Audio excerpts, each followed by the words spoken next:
And in 5, 4, 3, 2, and 1. And welcome back to another Integrated Interventions podcast. I'm your host, Patrick Dundas, also the Director of Education here at Integrated Interventions. Alongside me today is Laura Flannery. She is the Program Director here at Integrated Interventions, and excited to have you here. Laura, how are you? I'm doing well. Thank you, Patrick. Thank you for having me. Well, I'm glad that you were able to join us because we've had a chance to be on a podcast before, but it was a while ago. And you're a great person to talk to because of how long you've been here. Sure. Both of us have been here with a similar amount of time, kind of nearing that 6-year mark. Yes. Right around December. In there. Yeah, December for you, and then March of the following year will make 6 years for me. So you've had the opportunity to experience a variety of roles here at Integrated. And when I look at that journey, it feels like it supported you well in terms of being in your current position as Program Director. So can you talk a little bit about what those roles were previously and how that prepared you to be in your current position? Absolutely. So again, as Patrick stated, I started at Integrated about 6 years ago. And when I was hired on, I was a mentor. And it was really great. I was a mentor for 2 years. I was a boots on the ground type of folks working side by side, hand over hand with our students. And through those years, I really got that hands-on experience to then be able to be promoted within Integrated in a variety of different roles. I've also been a program coordinator, a senior program coordinator, and now today the director of the program. And so being in those different roles, I feel like I'm more valuable to the team, to the students because of my hands-on experience. I think a good thing with that is you understand what each person is going through in terms of the job as a mentor since you've been one. If you think about some of the different things that I do as a director, one of those things is scheduling. And so I'm aware of burnout. So that means that I'm not going to schedule a mentor to work multiple days in a row in the same house. And not only on that burnout side with the staff, but also with the students as well. When you see the same person day to day, you kind of get burned out with seeing them and hanging out. So I understand that being in that role. And so as a director, I try to make sure I switch that up and get some variety in there. Probably has helped you cultivate empathy for the job. I understand what it is to be in situations where you have a student escalate and we can sit there and talk about all day long how, if I'm faced with this situation, I feel like I can manage that and be okay. And you really don't know until you're in that situation. And so it's really good to be able to understand that as, you're kind of running things like in my role. So I can, schedule someone out of that home, switch them out, offer extra supports, whether that be just another mentor showing up to assist in that moment, or if it's, connecting that mentor with a therapist later to kind of talk about whatever escalation had happened with that student they were working with. Besides scheduling, what are some of the other components of your job? A lot of it is really managing day to day and the different things that happen in a day, which you really can't plan for. And so I'm on the phone pretty frequently, kind of navigating different student schedules, mentoring schedules, troubleshooting the, different hiccups that can happen within a day, to include, a student has a bad day, right? And so that could look like a student wanting to walk off. And so now I'm talking to, a mentor through following that student. And then let's say, for example, there's a student that has a housemate, and maybe because given the day-to-day activity that's in that house, I might only have one mentor there. So now knowing I have a student on foot where a mentor is following them, I might need to pull somebody else in to sit with that other student or spend time with the other student. So that's a big component, is just really juggling, the different unforeseen things that can happen in a day. I also update education consultants. Most of our families work with consultants. And so I update those folks. I help with further training, whether it's with our mentoring team, our leads. I do often prep mentors that would like to be considered for a lead in the future by having different trainings where I initially train them, and then it turns into, me sitting down and them training me on some of the different things that a lead might need to do in a day. Same with our coordinator team. I'm constantly training and working with them, coaching them through different parent call conversations, student conversations, and just essentially hoping that I can help elevate folks to be the best version of themselves in their role. How important is communication within your role? Oh, incredibly important.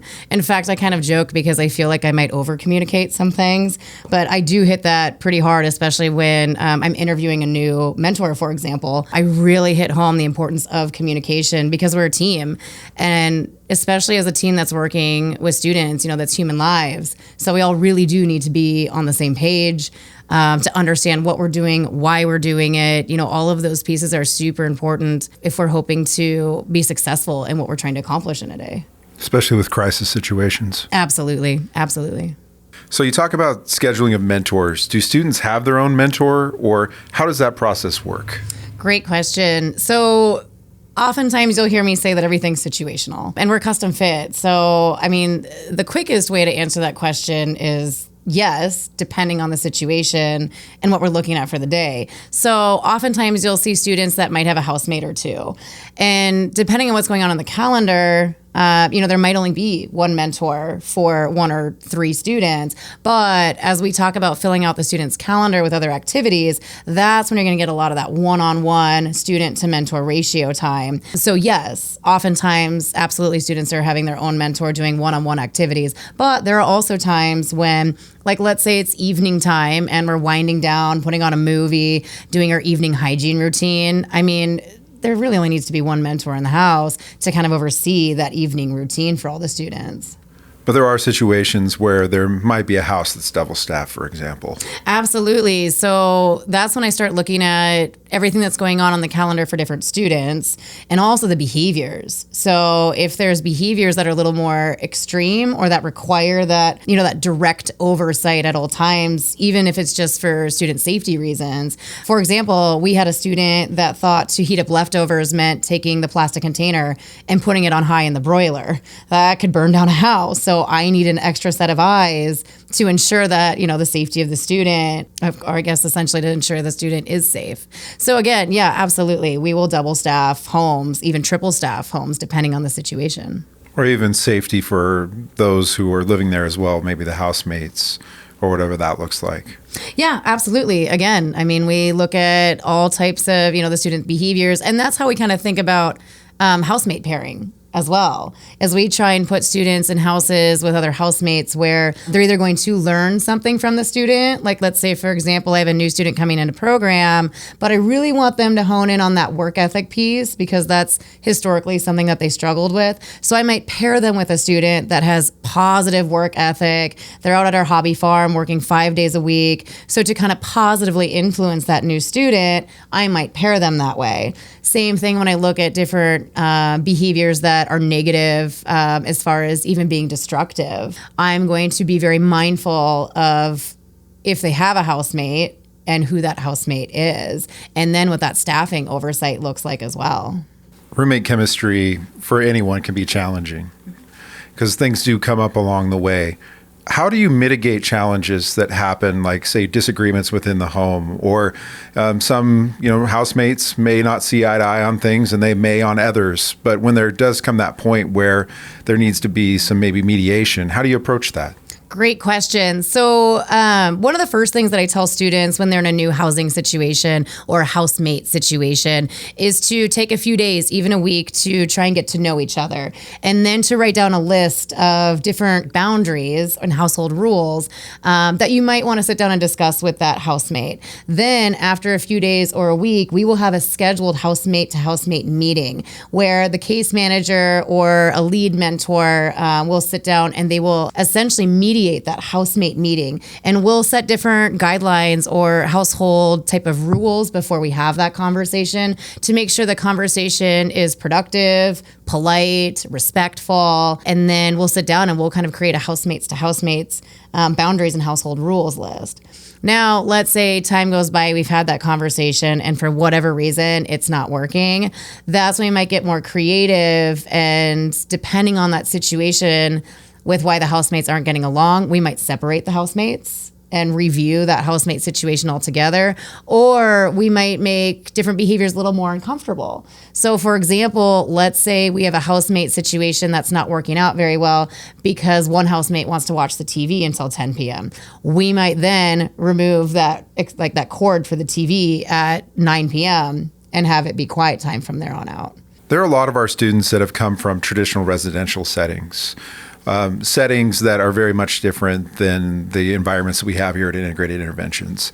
So from a traditional milieu setting in a residential setting, you're probably looking, 10 plus people in a house and bunk beds, and not everybody has their own bedroom and all that stuff. So when they come to Integrated, it can be a different experience, going from that many people to maybe 2, 3, 4 people in a house.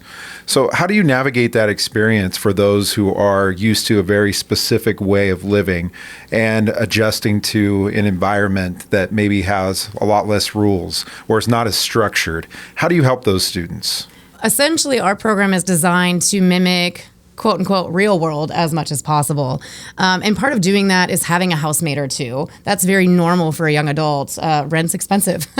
And so it's very normal for somebody to have a housemate. And so with that, our mentors not only help teach how to navigate those housemate situations, but a lot of those milieu type settings, the structure was provided for the student. In our program, we help the students create their own structure. So our students create their own weekly calendar, and we have it where they develop or design their day hour by hour. And with the mentor's assistance, they kind of develop their own routine, which is just like something that you or I would do. And so again, kind of mimicking the real world as much as possible, we're helping our students, become the most independent versions of themselves, which looks like creating their own structure. And if we need to help them with that structure, we'll do that as well. Absolutely. That's why we have the mentors, right? Is we're helping, side by side, hand over hand, assisting our students to learn those different life skills. And part of that is to create the structure for themselves. On the flip side, the mentors aren't there to control a student's day by any means. They're there to guide, right? So if a student is looking at making a different decision, maybe it's a poor decision, right? Maybe the student is talking about wanting to steal a candy bar from the gas station. And so in those moments, a mentor might talk about what those natural consequences might look like. And so that's when a mentor might say, hey, that's an illegal activity. You could see yourself potentially catching a legal charge for that. You could have the store owner that's kicking you out of the store, wanting you to repay whatever the cost is for that. You might be 86th from the store, meaning you can't come back. And so we're going to go down a journey with the student and kind of talk about the potential different consequences they could be facing. Because again, going back to that mimicking the real world, that also means natural consequences. So if you break the law, you're going to potentially seek consequences for that anyone else outside of a program would have to face. So you talk about natural consequences. Another form of consequences that we talk about are applied consequences. Mm-hmm. How does that work? So yes, we do utilize applied consequences in our program. And the point of the different consequences is it's essentially designed to make a negative behavior more uncomfortable than change, because you don't see change until a current behavior is more uncomfortable than change itself is. So when we utilize these different consequences, the point is to try and make that behavior more uncomfortable than change, so we see a new positive behavior. Like let's say, for example, a student is refusing to put any work ethic hours in. At our program, our students are, working different work ethic hours to earn money to purchase their own groceries. Well, maybe a natural consequence if they refuse to work would be that they starve. Well, we're a program. We can't do that, right? So instead, what we do is we give them an applied consequence, which is a basic box of ingredients of food. So that includes plain rice, plain beans, oatmeal, fruits, and vegetables. So it's your pyramid. You can live off of it, but it's not very tasty. And so that would be an example of an applied consequence, with the hope being that, this food isn't that great. I think I'm going to work so I can purchase the groceries I want to purchase, so I can eat the foods I want to eat. So Laura, who are the mentors that you hire, and how do you go about hiring a mentor? What is the process? Sure. Essentially, like any other business, I put an ad out on Indeed, and then I've got somebody who applies and they come to my office and we sit down and we have a conversation. What I look for is someone with a lot of life experience. And the reason for that is because life is exactly what our students are going through right now. So it's really great to have the different educational components. I absolutely love that when someone has the bachelor's degree or even further education beyond that. But that's not a make or break it factor for me. Instead, I would actually hire someone with the life experience over someone who's only been in a classroom for the last 6 years without any life experience. And all of our mentors go through background checks to include fingerprinting, and those background checks are state and federal level background checks. So that's going to bring all the information that you need to know that that's a safe hire. Absolutely. And I do front load that as well. So I will get mentors that will state that they have a misdemeanor or, they got a speeding ticket at some point. All of that will show up on the background check. Absolutely. Why is life experience so important when it comes to a mentor? Life experience is important because, again, that's what our students are going through. So our jobs are not to give advice to our students. Instead, when I think about the different background and life experiences that we have, it's more there so we can understand why a student is going through what they're going through and what they might need in that moment to try and provide that. So for example, let's say we have a student who just found out that their grandmother passed away. Well, through experience, that mentor might say, hey, my grandma passed away, and I remember what that felt like. Now they're not going to share that with the student. That's oversharing. Boundaries is a thing that we really try and keep with our students. But that mentor knowing that might say, hey, you know what? I felt like when that happened, I needed to be out in nature, and I didn't want a bunch of loud noise, and I just needed time to kind of walk and think. So I might suggest to that student, like, hey, do you want to get out of the house? Do you want to go for a walk around the lake?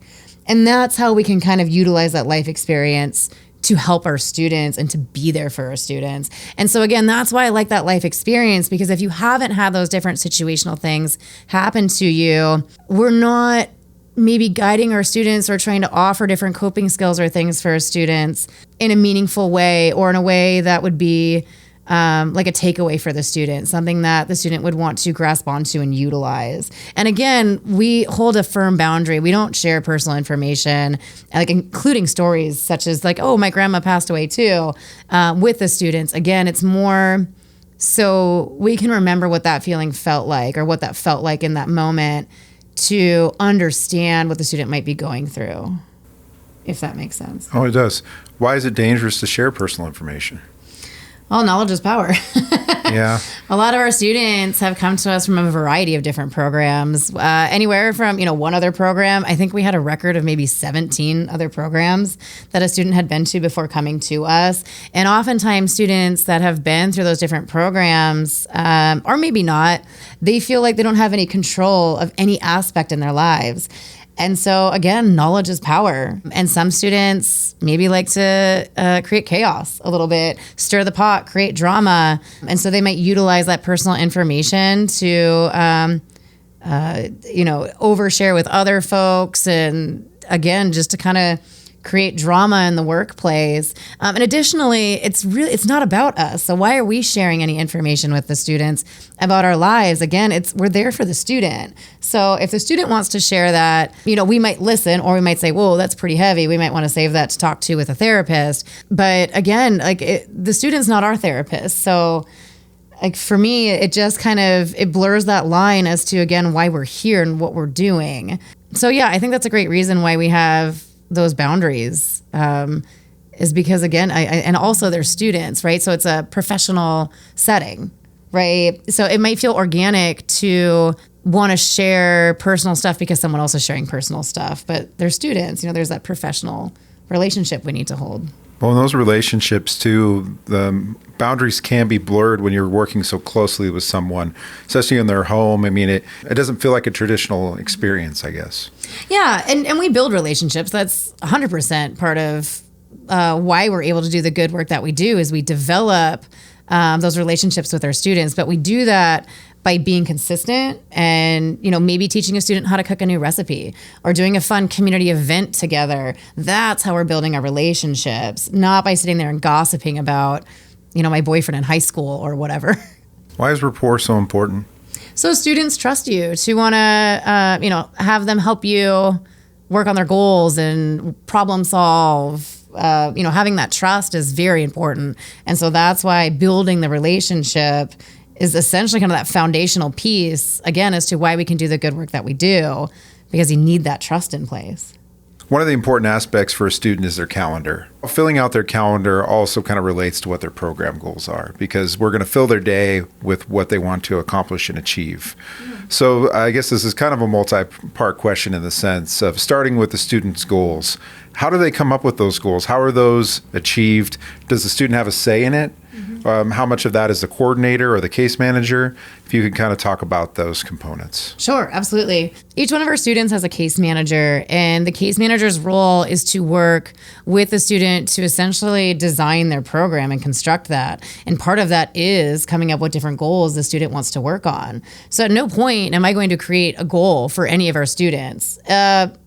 Side note, it could be to create goals.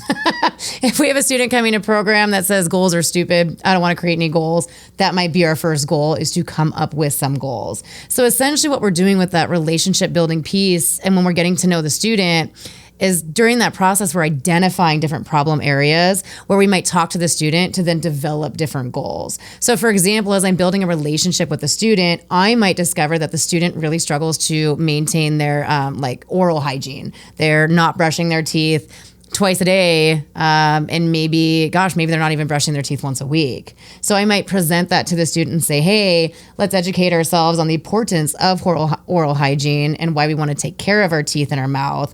And then once the student has kind of learned a little bit about that, if they're willing to, we might start with a baby goal of let's brush our teeth once every day. And we'll kind of work that up to, all right, now we're going to get to a point where 3 times a week, we're going to brush our teeth twice a day, not just once a day.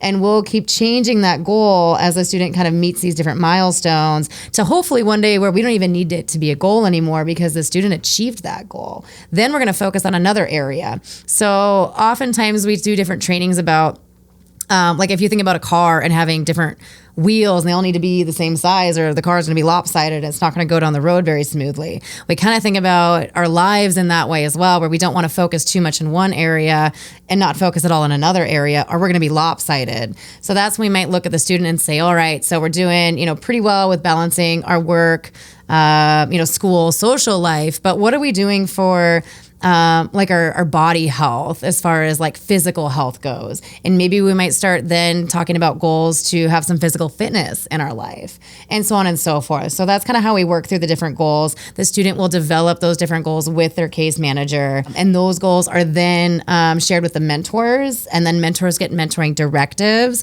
so they know what to be working with the student on the daily. So hopefully we can reach that overarching big goal one day.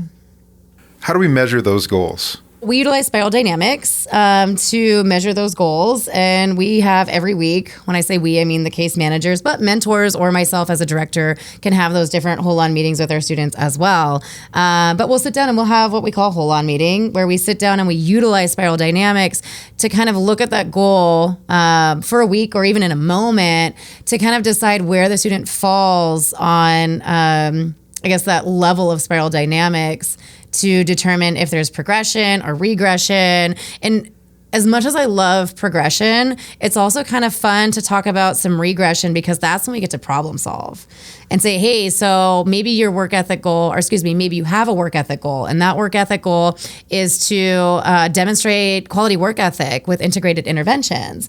And then let's say we're doing really well at that goal. We're almost thinking about maybe removing that goal. But then now all of a sudden we've added an extra layer into your calendar, which might be now you're engaged with the education team.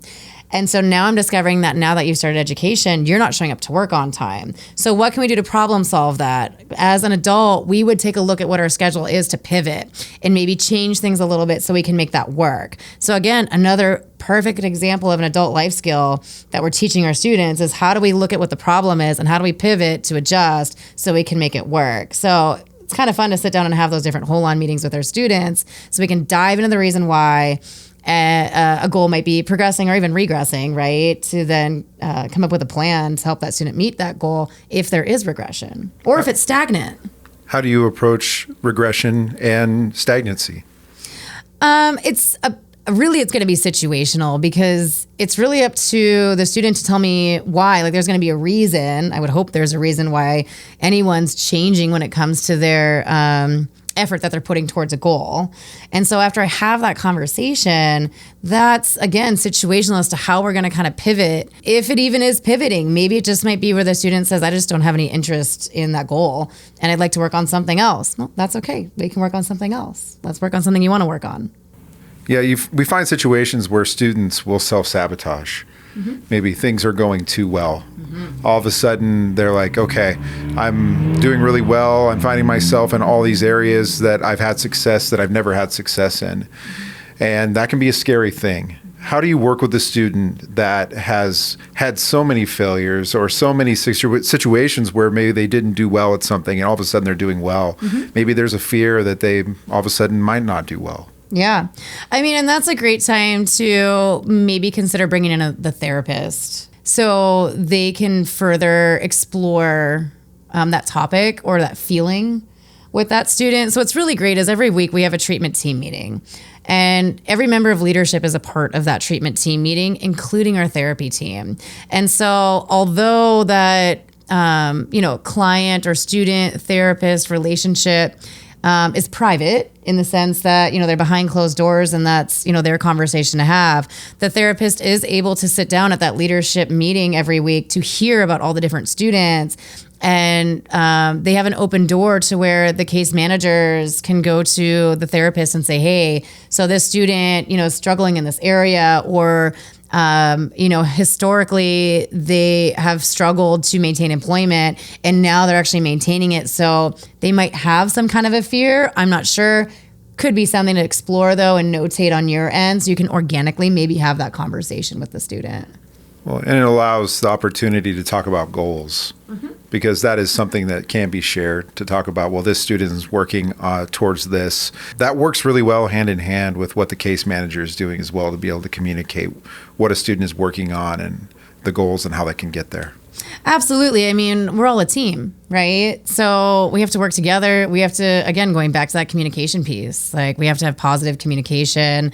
So we are all on the same page. So we know how to best support our students. And so, just kind of touching on that therapy piece, even though that relationship with the student is pretty private, if there's a situation that, where the therapist is having a conversation with a student and there's something alarming, like a threat of self-harm or having suicidal ideations or something else that might be concerning, the therapist will share those pieces of information. So again, we think about student safety above anything else. Yeah, health and safety is a huge component because we are working with such a wide variety of students and situations that they've come from.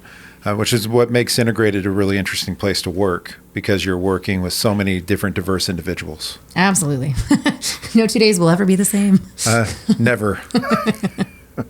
Laura, it's been awesome for you to sit down. And as well, how are you liking the new space here? You're used to working in the old space. Yeah.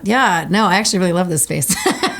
I do too. I enjoy it feels more cozy. Yeah, absolutely. And the chairs, they're comfortable. So they are. Shout out to Julian Dawson as well for coming up with this room arrangement. I do enjoy it. A different look on the podcast setting for sure. Yeah, maybe candles next time. We could use some like pine scents. I like it. Earthy. Awesome. Well, Laura, thanks again. We appreciate your time. Thank you so much. All right. Thank you.